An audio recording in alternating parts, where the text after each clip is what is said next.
Hello students. तो coordinate geometry का ये लेक्चर नंबर 2 है। तो सेकेंड लेक्चर में हम लोग बेसिकली पॉइंट के बारे में बात करेंगे, लेकिन एक बार देख लेते हैं कि टोटली हम लोग कोऑर्डिनेट ज्योमेट्री में क्या क्या पढ़ेंगे। देखो, इसमें पहले तो हम लोग पॉइंट के बारे में पढ़ेंगे, सेकेंड आ जाएगा हमारा स्ट्रेट लाइन, फिर आ जाएगा सर्किल। और जो क्वेश्चंस पूछा जाता है वो बेसिकली मिक्सअप क्वेश्चन पूछा जाता है। मतलब ये है कि हो सकता है कि क्वेश्चन स्ट्रेट लाइन सर्किल दोनों मिला के पूछा जाए। ठीक है, तो देखो, पहले लेक्चर में हमने एक इम्पॉर्टेंट पॉइंट बोला था कि हम लोग जो पॉइंट सोचेंगे हम लोग, तो हम लोग ऐसे सोचेंगे एक पॉइंट एक सरसों की दाना के बराबर है। ठीक है, उससे भी छोटा सोच सकता हूँ, बट रियलिटी के साथ हम मैच करके, ठीक है, ये आइडिया दिया था कि एक सरसों की दाना के बराबर आप सोचो। ठीक है, तो इस लेक्चर में पॉइंट का एक इंपॉर्टेंट एस्पेक्ट हम लोग डिस्कस करेंगे, वो है डिस्टेंस बिटवीन टू पॉइंट्स। तो मान लो हमारे पास टू पॉइंट्स है, एक का कोऑर्डिनेट है x1 y1 और एक का कोऑर्डिनेट है x2 y2। तो दो पॉइंट के बीच में जो डिस्टेंस होता है उसका फॉर्मूला हमने यहाँ पे लिख के रखा हूँ। तो देखो क्या फॉर्मूला है, square root of x1 minus x2 का square plus y1 minus y2 का स्क्वायर। तो एक बार क्विकली देख लेंगे कि ऐसे क्यों है। तो देखो, तुम लोग जानते हो पाइथागोरस थ्योरम। तो पाइथागोरस थ्योरम हम लोग यहाँ पे यूज करेंगे और देखेंगे कि दो पॉइंट के बीच में डिस्टेंस ऐसे होता है। फाइन, तो देखो हमने एक कोऑर्डिनेट एक्सिस ले लिया, तो ये एक्स एक्सिस है, ये वाई एक्सिस है। तो यहाँ पे हो गया ओरिजिन। तो मान लो जो x1 y1 पॉइंट है, मान लो यहाँ पे है, वो पॉइंट है P x1 y1। ओके, और दूसरा पॉइंट है,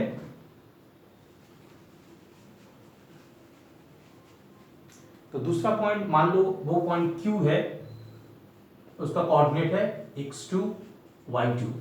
तो ये दोनों के बीच में मुझे डिस्टेंस कैलकुलेट करना होगा। इसका मतलब है कि इसका डिस्टेंस हमें कैलकुलेट करना होगा।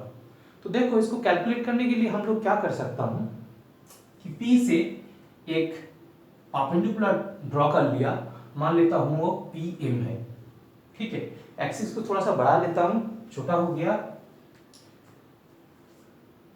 एक्स एक्सिस को थोड़ा सा बढ़ा लिया,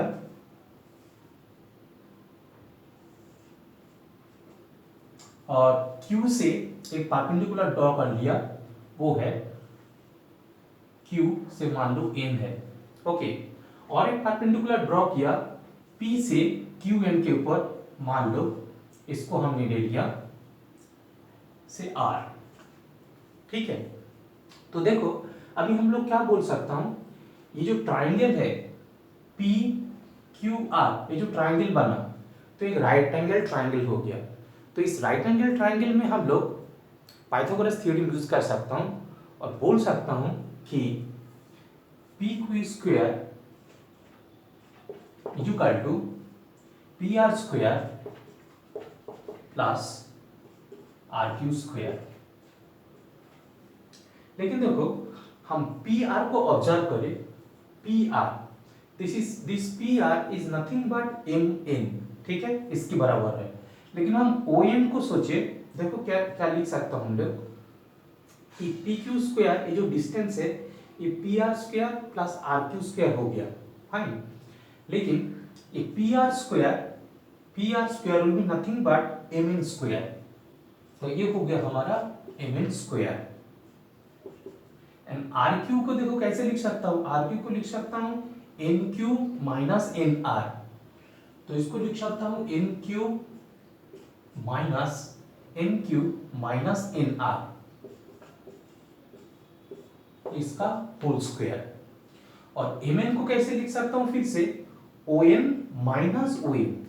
तो O N minus O N, इसका square plus N Q minus N R का होल स्क्वायर। तो देखो अभी क्या हो गया, O N this will be nothing but x2, तो ये हमारा आ जाएगा x2 माइनस OM, ये आ जाएगा हमारा x1, ये आ जाएगा x1, तो इसका स्क्वायर। सिमिलरली NQ, ये आ जाएगा हमारा कितना y2, और NR मतलब कितना हो जाएगा हमारा PM,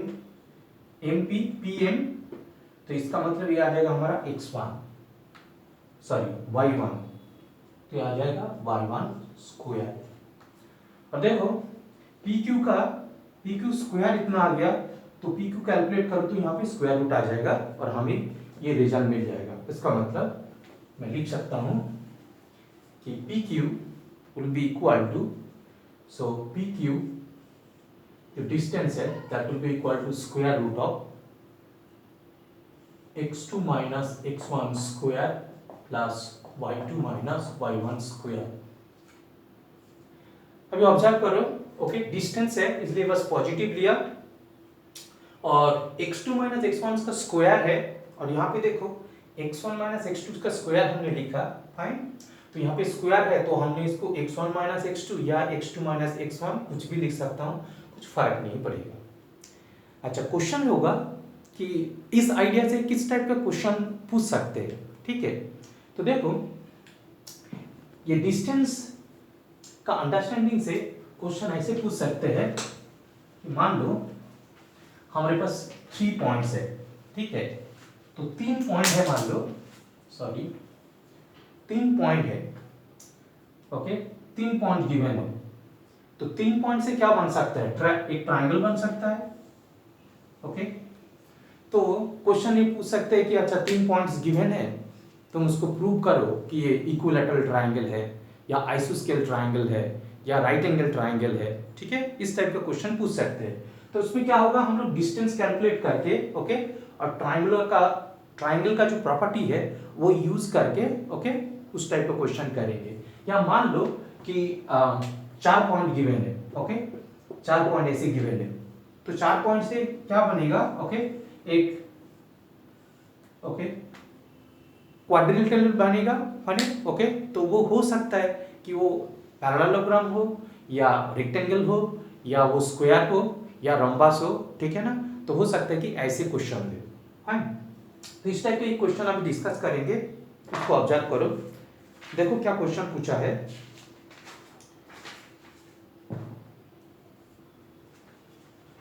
क्वेश्चन है, जब फॉर्मूला को मैंने यहाँ पे छोड़ दिया, ओके। तो देखो क्या क्वेश्चन पूछे है,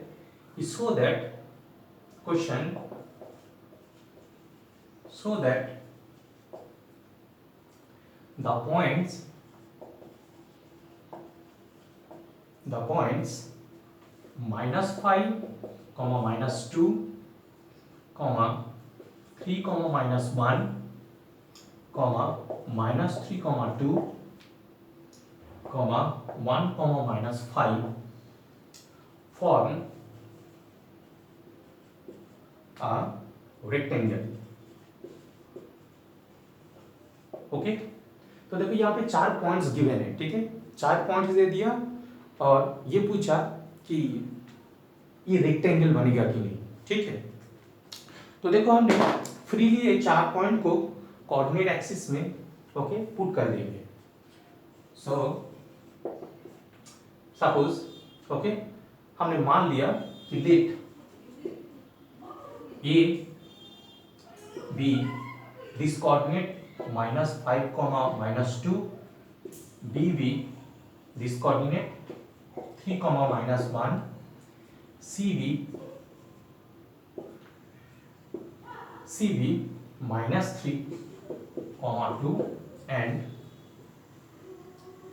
D be 1, -5, ठीक है। तो हमने क्या किया, यहाँ पे जो भी पॉइंट है उसको एक नाम दे दिया कि, ओके, पहला पॉइंट है ये, सेकंड पॉइंट है बी, थर्ड पॉइंट है सी, ओके, फोर्थ पॉइंट है डी। तो हम लोग क्या करेंगे, ओके, ऐसे सोचो कि मान लो ये हमारा ए है, ओके, ये बी है, ये सी है, ये डी है, ठीक है। तो हम क्या करेंगे, ये डिस्टेंस कैलकुलेट करेंगे, A B, then B C, then C D, okay, then D O B, okay, ये कैलकुलेट करेंगे। तो ए बी डिस्टेंस आप कैलकुलेट करो तो ये कितना बन जाएगा, square root of A B है तो x1 माइनस x2 तो -5 -3 का स्क्वायर प्लस -2 माइनस और -1 तो -2 माइनस और -1 इसका स्क्वायर।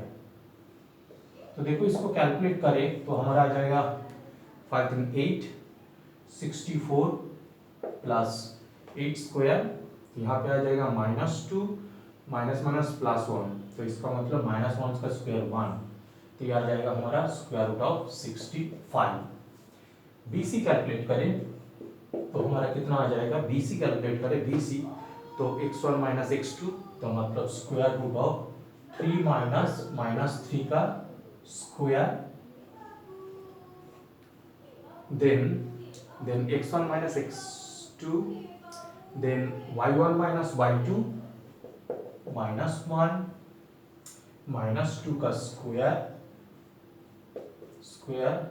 तो देखो कितना हो गया ये 3 + 3 6 का 36 प्लस 2 1 3 9 तो 9 6 45 रूट ओवर 45। सिमिलरली हम CD कैलकुलेट करें तो ये आ जाएगा हमारा CD तो स्क्वायर रूट ऑफ आ जाएगा -3 -1 का स्क्वायर -3 -1 2 -5 2 -5 इसका स्क्वायर तो देखो कितना आ गया यहाँ पे 314 का स्क्वायर 16 प्लस 2 + 5 तो 7 का स्क्वायर मतलब 49 तो 965 तो आ गया यहाँ पे 65 तो फिर और एक कैलकुलेट करना होगा DA को कैलकुलेट करें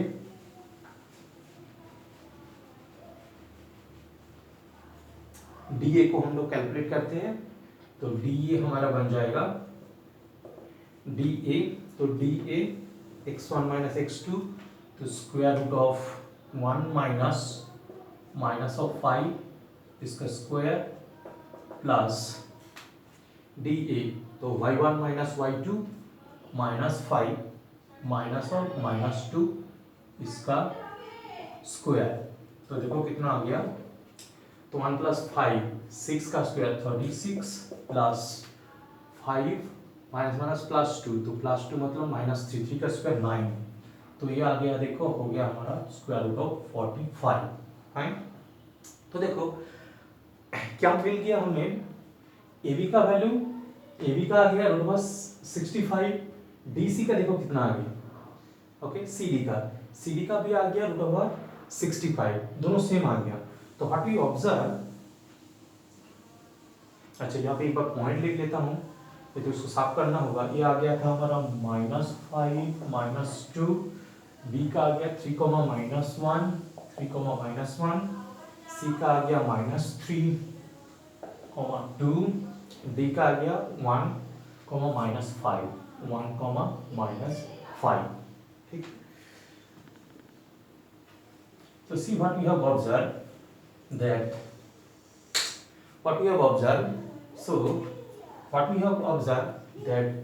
AB is equal to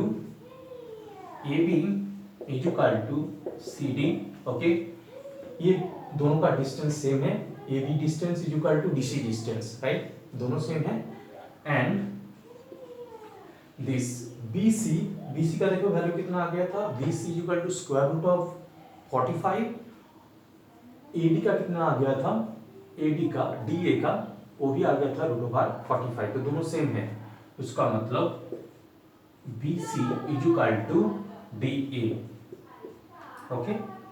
अभी देखो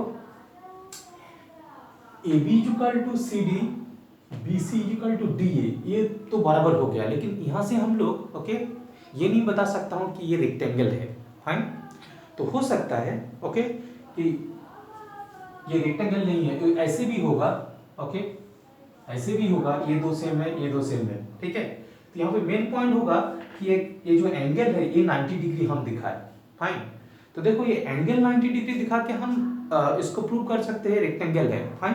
बट ये वाला कॉन्सेप्ट हम अगले वाला चैप्टर में पढ़ेंगे, स्ट्रेट लाइन वाला चैप्टर में ये पढ़ेंगे कैसे हम लोग दिखा सकता हूँ, ओके, कि ये दोनों के बीच में एंगल जो है, ये जो एंगल है, ओके, या कोई भी एक, अदर ये या ये कोई भी एक एंगल, ओके, इसको 90 डिग्री कैसे दिखा, ये वाला कॉन्सेप्ट हम लोग अगले चैप्टर में कंप्लीट करेंगे, मतलब स्ट्रेट लाइन वाला चैप्टर में इसको कंप्लीट करेंगे।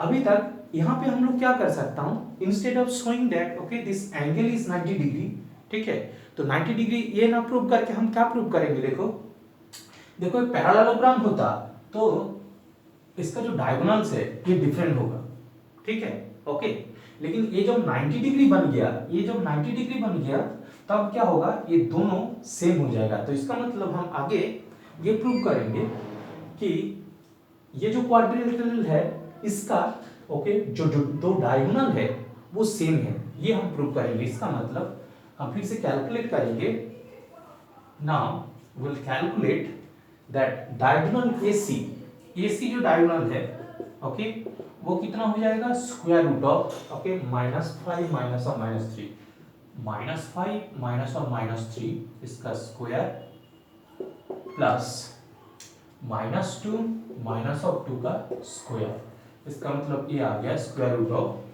5 प्लस 3 मतलब -2 का स्क्वायर, सो 4 प्लस 4 का स्क्वायर मतलब 60 मतलब 20। एंड BD कैलकुलेट करें, BD हम कैलकुलेट करूं तो BD हमारा आ जाएगा स्क्वायर रूट ऑफ 3 माइनस 1 का स्क्वायर प्लस -1 माइनस और -5 इसका स्क्वायर, तो आ गया देखो कितना 2 स्क्वायर 4 और यहाँ पे आ गया -1 प्लस 5 मतलब 4 का स्क्वायर 16, तो आ गया हमारा स्क्वायर रूट ऑफ 20। तो what we have observed that these two diagonals therefore AC is equal to BD, तो डायगोनल्स भी यहाँ पे सेम है, राइट, तो जब डायगोनल सेम है ऑपोजिट साइड्स भी सेम है तो this then we can claim that okay this quadrilateral is nothing but a rectangle, so therefore we claim therefore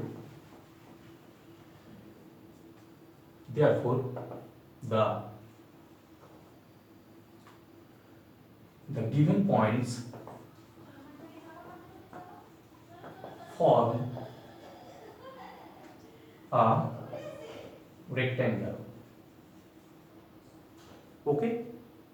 तो देखो यहाँ पे फिर से एक बार रिपीट कर रहा हूँ, जो लास्ट वाला पॉइंट है वो इंपॉर्टेंट है, सिर्फ हमने ओके ऑपोजिट साइड्स इक्वल दिखा के छोड़ देंगे तो ये आंसर गलत हो जाएगा, फाइन। तो यहाँ पे डायगोनल देखिए इसको प्रूव किया कि ये रेक्टेंगल है, ठीक है ना, डायगोनल इक्वल हो जाए, फाइन, तभी ये रेक्टेंगल बनेगा, अदरवाइज ये पैरेललोग्राम बन जाएगा, फाइन। तो अगले चैप्टर में देखो जब हम लोग स्ट्रेट लाइन कंप्लीट करेंगे तो तुम लोग ये same question okay prove, same question को पहले तो इतना पार्ट तक सेम होगा, फाइन, लेकिन जो लास्ट पार्ट है right, instead of doing this part मतलब डायगोनल हम लोग ओके दिखाएंगे नहीं यहाँ पे इक्वल है, तो हम लोग कैसे दिखा सकता हूँ कि ये जो एंगल है वन एंगल इज 90 डिग्री, ये दिखा के भी ये वाला क्वेश्चन कर सकता हूँ। तो अगले वाला चैप्टर में यही क्वेश्चन तुम लोग ओके उस आइडिया से करोगे, fine. I hope that you have got this lecture, fine, so thank you for watching.